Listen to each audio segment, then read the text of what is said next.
Aiza, ahoana. Freestyle 2022. Amle tonga dia amle tsy eritreretin'ny sainy lahy. Freestyle 2022.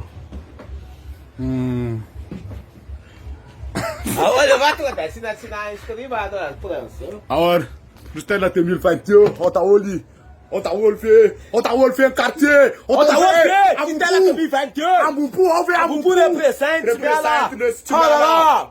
Allez va wada. Allez va. 2022, bola se mettre lampal, bola niskus pona numa pitbull. Yo, c'est soit dat se mettre lampop, ça tim tout dans les knop, et dans ce non va casnop. Hayaya, Wazana don't like Sano. They are feel like some joke like that. What's that? I like close to mama like some man. Wow.